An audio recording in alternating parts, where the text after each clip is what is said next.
Bom, vamos à nossa terceira pergunta. Galera, bom, terceira pergunta surge com...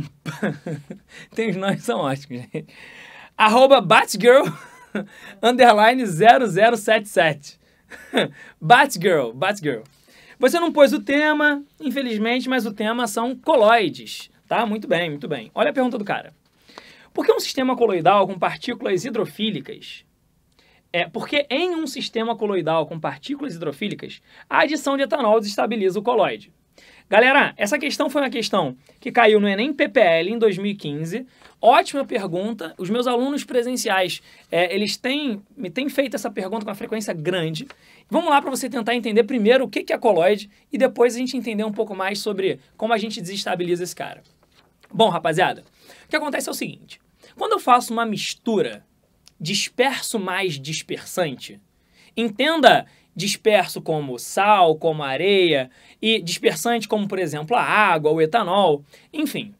Quando a gente tem um sistema onde eu tenho alguma coisa dispersa em outra coisa, o tamanho do que está disperso gera para a gente 3 tipos de sistemas. Quando o diâmetro da partícula é grande, beleza? A gente tem o que a gente chama de suspensão. Beleza? Por exemplo, quando a gente pega a areia e a água, a mistura é heterogênea, tudo bonitinho, você consegue identificar as duas fases, porque o grão é grande. Quando o tamanho desse disperso ele é muito pequenininho, do tamanho de um átomo, tamanho de uma molécula, tamanho de um íon, a gente diz que a gente tem uma solução, beleza? Então isso é uma mistura homogênea. Agora, quando a gente tem o grão não tão pequeno como um átomo, por exemplo, mas não tão grande como o grão de areia, você tem o sistema intermediário, que é pra gente chamado de coloide. Esse sistema coloidal, ele, a olho nu, aparenta ser uma mistura homogênea, mas na prática ele vai gerar pra gente uma mistura heterogênea. Exemplos de coloides: pasta de dente, maionese, gelatina, fumaça, poeira. A gente tem vários tipos de coloides, beleza? Foi sangue, por exemplo, leite, foi? Então tudo isso parece que a gente tem uma fase só, mas na verdade eu tenho mais do que uma fase, porque o tamanho do disperso é suficientemente pequeno para eu não enxergar, mas não suficiente para gerar uma mistura homogênea, beleza? Então o que acontece?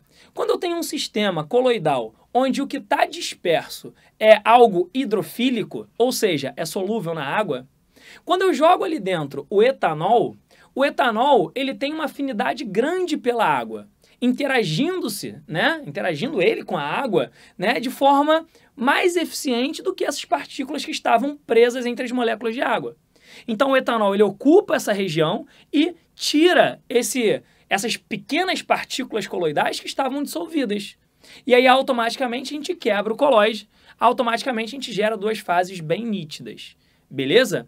Então, ele perguntou por que o etanol desestabiliza o coloide. Então, é por isso, né? O etanol, ele diminui a camada de solvatação da água. Por sinal, foi essa a pergunta que surgiu lá no Enem. Mandou bem demais. Ótima pergunta.